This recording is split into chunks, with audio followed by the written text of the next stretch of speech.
when the first balloon came across and everyone heard about it, we were clawing for information, and DOD, Pentagon, was not forthcoming. Fortunately, this evening, I am back in Montana. I'm at an event, a Lincoln Reagan dinner in Columbus, Montana right now, and DOD called me as I've been sitting here and started giving me briefings to tell me what was going on. I clarified with them that this is actually the fourth balloon. Okay, so the first was shot down over the Atlantic. One was shot down before it entered into Alaska's airspace. The third was shot down, Trudeau ordered, over Canada. So now we're talking about a fourth incident, and we had air traffic shut down on the northern part of the state. My report is that it has been reopened. DOD told me that they are going to be tracking the object. They can't even say exactly what it is. They're going to track the object until it gets light again. They don't have the ability to put any more eyes on it with aircraft until it's light again. Congressman, where is the object? Where is the object? Do they know where the object? I know you say they're tracking it, yeah, but where is it right now? It's north of Havre, Montana. So it's still in American airspace right now. So do we anticipate that airspace being closed as well, more airspace in the country in Montana being closed? That I do not have any additional information on, Lawrence. I can tell you the airspace has been opened back up again. They closed it originally because the object was hovering there in that prime commercial air traffic zone between 18,000 and 35,000 feet. And Congressman, I'm assuming because you represent this area, do they plan on shooting the object down? I will know more as it gets light again, Lawrence. Right now, they cannot bring it down in the dark. And once it gets light again, they're still monitoring exactly where it's going. They will give me more information in the morning, or if anything changes through the evening. So, Congressman, I know you're there with Patriots at the Lincoln Day dinner. I'm sure they have. Shalom, Kahala Yahweh, Bashim Yahshai, Bashim Rakakwadash. Double honors my teachers, the apostles and elders of Great Millstone. Peace and mercy to the elect with the house of David reborn again in this generation. And Shalom to the 130 Yasharallah, who today were known as the Negroes, Latinos, and Native Americans, who before losing our true heritage, we were known as, and still are, the true Hebrew Israelites of the Holy Bible. In today's lesson, we're going to talk about the video we just watched and Esau's attempt to fake an alien invasion. That, or have an excuse to bring forward before unknown technology, but I'm guessing it's the former, where he's going to try to claim that these are chariots of the Lord, but we're going to get into how these are not, and I'm going to show you proof. This is Ecclesiasticus 12:10. Never trust thine enemy, for like as iron rusteth, so is his wickedness. And that's Esau right there for you, man. This is talking about these Edomites primarily, because that is who our main enemy is, right? When I say our, I'm talking about us Negro, Latino, and Native Americans, the Israelites. You see, contrary to popular belief, we in fact do have enemies, right? Now, I'm not saying, you may have your couple of, so-called white friends, your John, Todds, and whatever it is. But the point being is that as a race, the nation of Edom, the Caucasian race, is adverse to the Negro, Latino, and Native Americans, okay? There's spiritual enmity between us where we will just not mix, okay? And this is by design, right? The Lord decreed this spiritual separation that would divide us, right? From the Garden of Eden, where the Lord said that he would put enmity between the seed of the woman, that being Israel, and the seed of the serpent, that being these Edomites, okay? Now, as it tells you here, right, to never trust our enemies. And I pretty much just made it clear who are the enemies of Israel. That would be all the other nations, but primarily the Edomite nation, okay?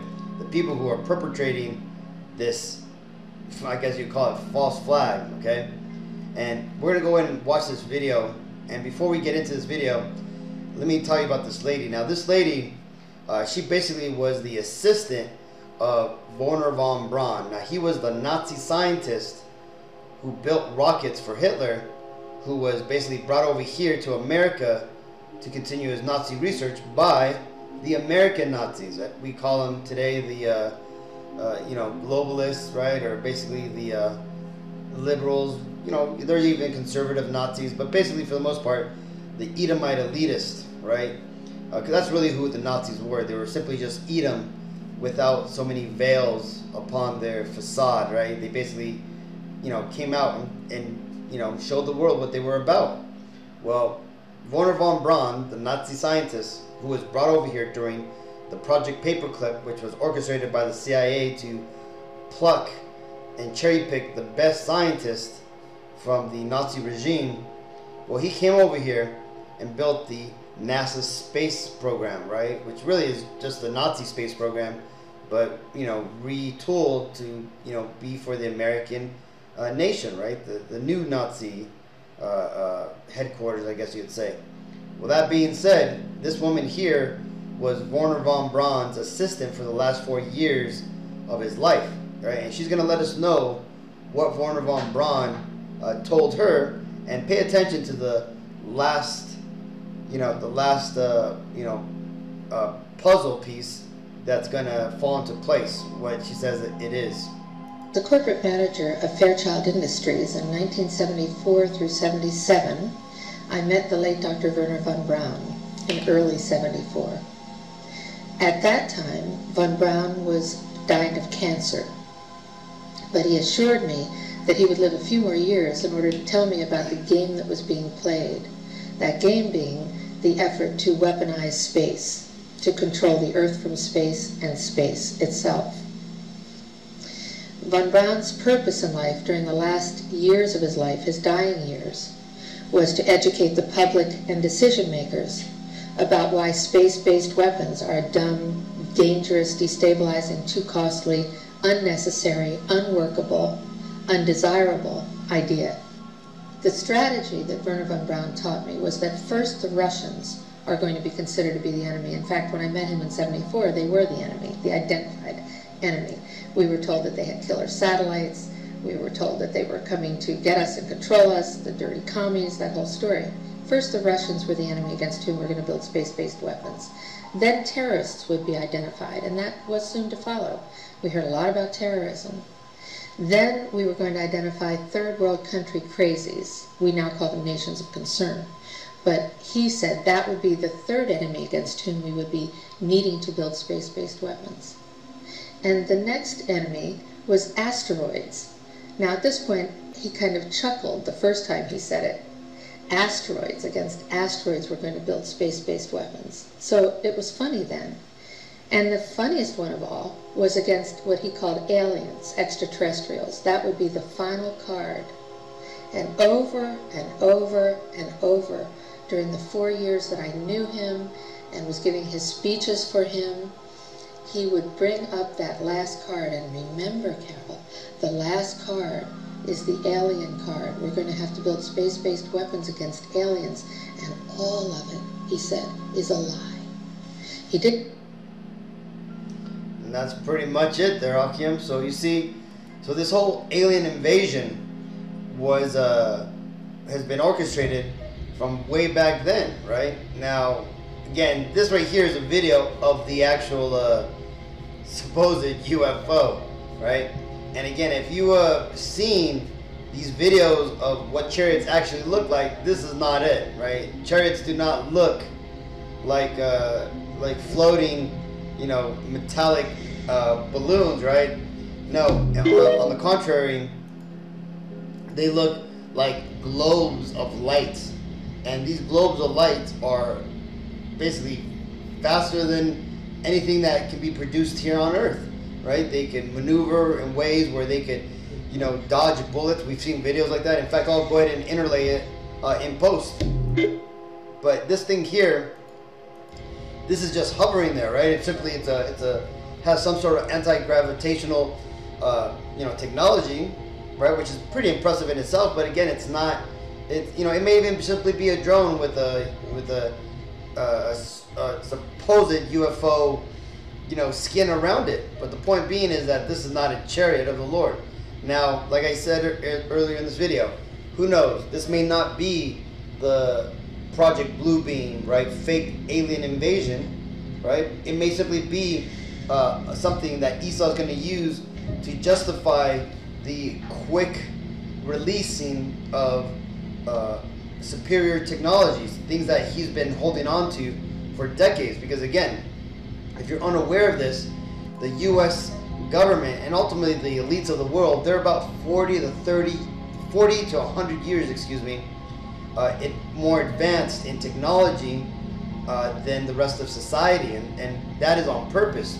See, they purposely keep certain technologies from reaching the public sphere, right? They even have laws at the U.S. Patent Office that will scan and basically be gatekeeping for particular inventions that come in, things that have to do with free energy, anti-gravitational devices, things that could distort reality or go into different dimensions. These are the things, and there's a lot of other things that would basically change the world, right? Namely, free energy equipment, right? Things like Nikola Tesla used to invent. Well, this is because Esau, he has a monopoly over the world control, right? And he wants it to stay that way, and this is why he's doing the things he wants to do, right? So let's read this. This is Psalms 55 and 21. The words of his mouth were smoother than butter, but war was in his heart. His words were softer than oil, yet were they drawn swords. And like I was just saying, right?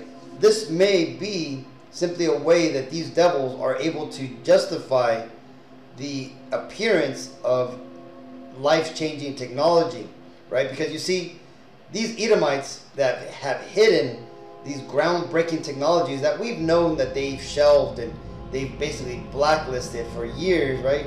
We've heard about the engines that run off of hydrogen or water, right? We've heard about all these free energy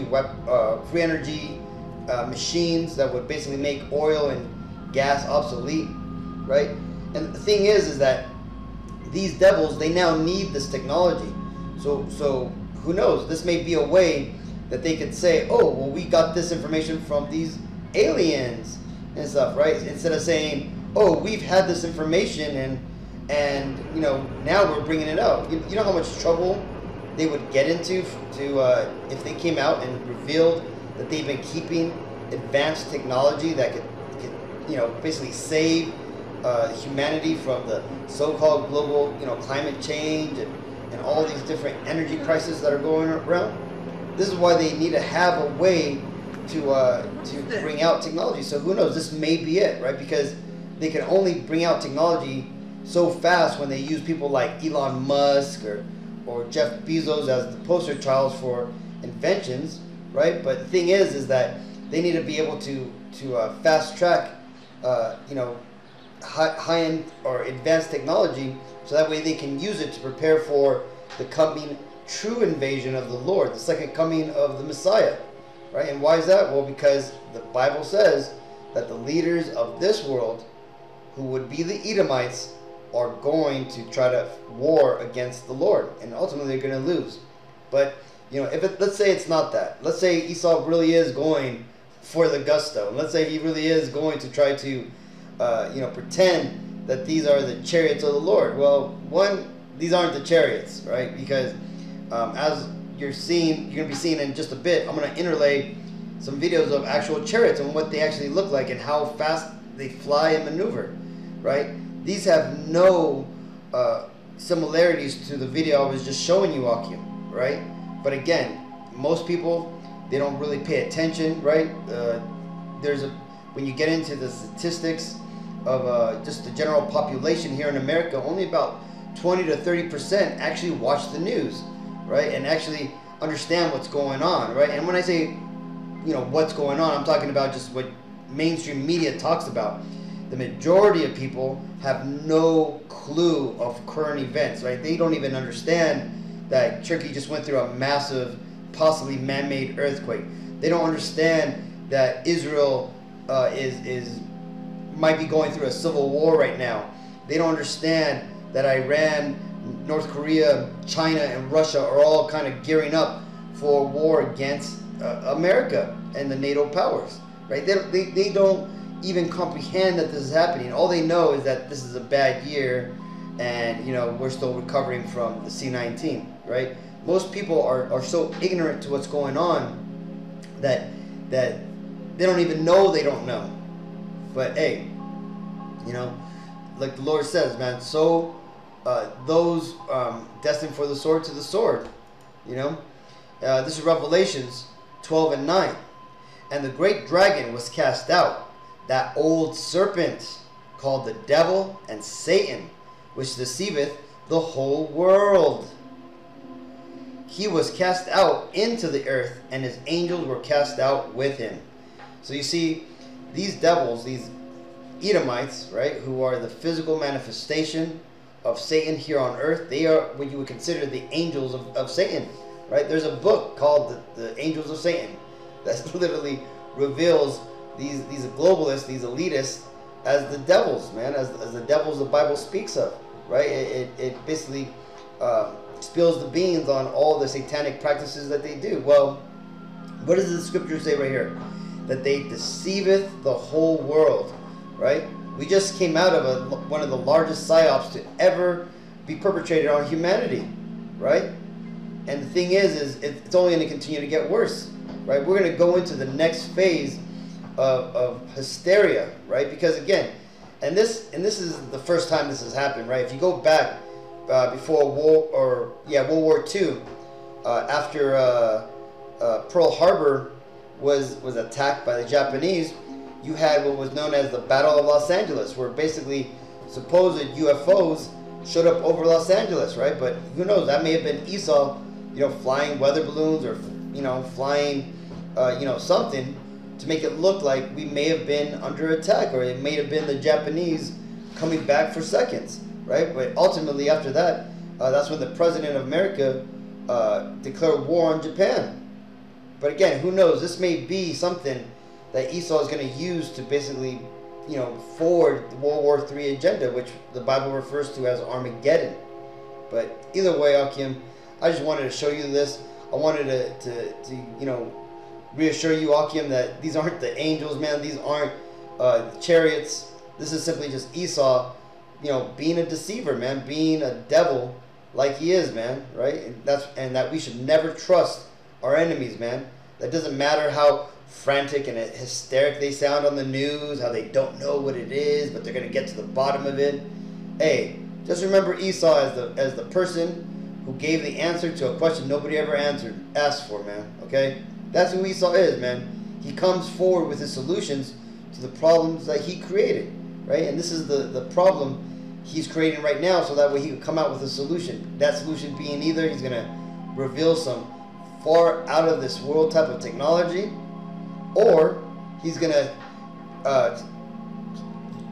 use this as a justification on militarizing and building up space weaponry, right? Which, as that lady said, man, they're going to be able to control not only, the world, but they also believe space. But hey, what does the Bible say, man? That these devils aren't going to win, that they've already lost.